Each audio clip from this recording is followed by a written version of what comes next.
Sri Lanka cricket দলকে একটা সময় কেউই তেমন গুরুত্ব দিত না, কিন্তু দলের একটা স্ট্র্যাটেজি শ্রীলঙ্কার দলকে কিন্তু বিশ্বের সেরা দলে পরিণত করেছে। কিন্তু তারপরে একসঙ্গে মহিলা জয়বর্ধনে আমরা জানি কুমার সাঙ্গাকারা, তিলকনাথের দিলশান বা লসিত মালিঙ্গার রিটায়ারমেন্টের পর দল কিন্তু ব্যাপক সমস্যায় পড়ে যায়। কিন্তু অবশ্যই শ্রীলঙ্কা আবার ঘুরে দাঁড়াতে চলেছে। অর্থাৎ যেই কথা বললাম যে শ্রীলঙ্কা দলকে কেউ সমীহ করতো না, এবং একটি স্ট্র্যাটেজি, সেই স্ট্র্যাটেজি তাকে ঘিরে হয়েছিল সেই সনৎ জয়সূর্য।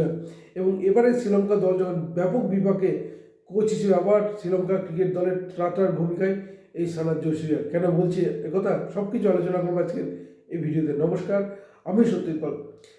একটা সময় আন্তর্জাতিক ক্রিকেটে শ্রীলঙ্কা ক্রিকেট দলের তেমন কোনো কদর ছিল না। হয়তো মাঝে মাঝে ভালো খেলতো, মাঝে কিছু ম্যাচ জিততো, কিন্তু শ্রীলঙ্কা দলই যে বিশ্ব চ্যাম্পিয়ন হতে পারে এই ধারণা কারোই ছিল না। কিন্তু দলের একটি স্ট্র্যাটেজি কিন্তু শ্রীলঙ্কা দলকে বিশ্ব চ্যাম্পিয়নে পরিণত করে। কারণ সে সময় অধিনায়ক ছিলেন অর্জুন রণতুঙ্গা, এবং সে সময় শ্রীলঙ্কা ক্রিকেট বোর্ড বা কোচ সিদ্ধান্ত নেন যে 15 ওভার যে সার্কেল থাকে ঠিক সেইখানে ওপেনিং কিন্তু মারকুটে ওপেনিং করতে হবে, এবং ঠিক সেইভাবেই যাকে ওপেনিংয়ে নামানো হয় 7 নম্বরে তুলে আনা হয় সনৎ জয়সূর্যকে, এবং সঙ্গে উইকেট কিপার রমেশ কালুবিথানা। এবং তাদের যে ওপেনিং স্টার্টিং, সেই স্টার্টিং কিন্তু বিরোধী দলের বোলারদের কোমর ভেঙে দিত, এবং যার ফলে শ্রীলঙ্কা দল কিন্তু সাফল্যের চূড়ায় পৌঁছায় এবং 1996 সালে ক্রিকেট বিশ্বকাপ জেতে। এবং সেই বিশ্বকাপে জেতার অবশ্যই বড় কারিগর ছিলেন অরবিন্দ ডিসিলভা, কিন্তু অন্যতম কারিগর ছিলেন কিন্তু এই সনৎ জয়সূর্য। এবং তার এবং কালুবিথানার যে জুটি, সেই জুটি কিন্তু শ্রীলঙ্কাকে বিশ্ব চ্যাম্পিয়নের কাছাকাছি পৌঁছে। এবং যদি আমরা সেমিফাইনাল দেখি, সেই সেমিফাইনালে জওহরলাল শ্রীনাথ প্রথম ওভারেই জয়সূর্য এবং কালুবিথানাকে আউট করে দেন, এবং তারপরেই অরবিন্দ ডিসিলভা। কিন্তু সারা বিশ্বকাপ জুড়ে কিন্তু রাজত্ব করেছিলেন এই সনৎ জয়সূর্য। এই সনৎ জয়সূর্য এবারে, অর্থাৎ যেখানে আন্তর্জাতিক ক্রিকেট থেকে অবসর নেন কুমার সাঙ্গাকারা, মহিলা জয়বর্ধনে, তিলকনাথের দিলশান এবং লসিত মালিঙ্গা, ঠিক তখনই কিন্তু শ্রীলঙ্কা দল একবারে ভেঙে যায়। অর্থাৎ এদের অভাব কিন্তু পূরণ করা তো সহজ ছিল না, সম্ভব আজও কিন্তু হয়নি। কারণ কুমার সাঙ্গাকারা বা মহিলা জয়বর্ধন যেই মাপের প্লেয়ার, তাদের মধ্যে প্লেয়ার খুঁজে পাওয়া তো সোজা না। ফলে সেই শ্রীলঙ্কা তাদের অভাব যে কোনোদিনই পূরণ হবে তা সত্যি, কিন্তু সেইখান থেকে নতুন প্লেয়ার তেমন কিন্তু উঠেই আসছিল না।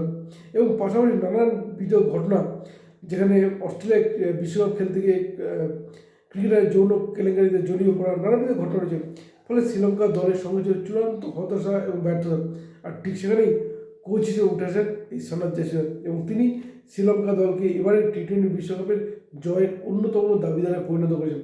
কারণ কয়েকদিন আগে অস্ট্রেলিয়ার মতো দলকে যেভাবে পরাজিত করেছে শ্রীলঙ্কা, এবং যে ইনিংসটা খেলে পরাজিত হয়েছে, তা কিন্তু জয়সূর্যের স্ট্র্যাটেজি বলেই সম্ভব বলে মনে করছেন ক্রিকেট বিশেষজ্ঞরা।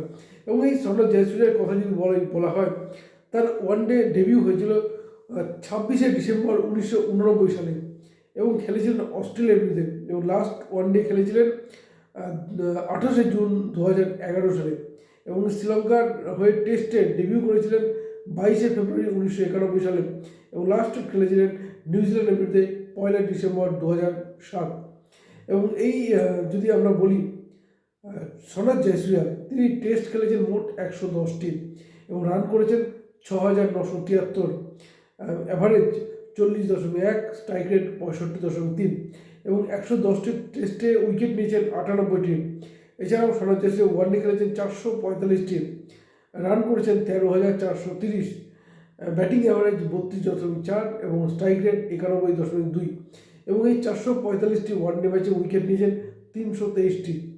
এছাড়াও টি20 ম্যাচ খেলেছেন 31টি, এবং তার মধ্যে রান করেছেন 629, অ্যাভারেজ 23.3 এবং স্ট্রাইক রেট 129.2, কিন্তু উইকেট নিয়েছেন 19টা। সনৎ জয়সূর্যের এই যে রেকর্ড, বিশেষ করে তার যে বোলার থেকে ব্যাটিং হয়ে উঠে আসা, এটা কিন্তু অত্যন্ত টার্নিং পয়েন্ট। আমরা বিভিন্ন ক্ষেত্রে দেখেছি, সচিন তেন্ডুলকরও এক সময় 4 নম্বরে ব্যাট করতেন, রোহিত শর্মা মিডল অর্ডারে ব্যাট করতেন, এবং বিশ্বের সেরা ওপেনার বীরেন্দ্র সেহবাগ তিনিও মিডল অর্ডারে ব্যাট করতেন, এবং তিনি বিশ্বের অন্যতম সেরা বিধ্বংসী ওপেনার। ফলে স্ট্র্যাটেজিটা নতুন নয়, কিন্তু যেভাবে 1996 সালে ক্রিকেট বিশ্বকাপ ঠিক আগেই শ্রীলঙ্কা এই স্ট্র্যাটেজিতে নামে, যেখানে তো পুরোপুরি সফল এই সনৎ জয়সূর্য, এবং সেই সনৎ জয়সূর্যের হাত ধরেই কিন্তু আবার ঘুরে দাঁড়াচ্ছে শ্রীলঙ্কা ক্রিকেট দল। আপনাদের কি মনে হয়, শ্রীলঙ্কা ক্রিকেট দল আগামী দিনে কি আগের মঞ্চে ফিরে আসবে? অবশ্যই আপনাদের মতামত জানাতে পারেন আমাদের কমেন্ট বক্সে।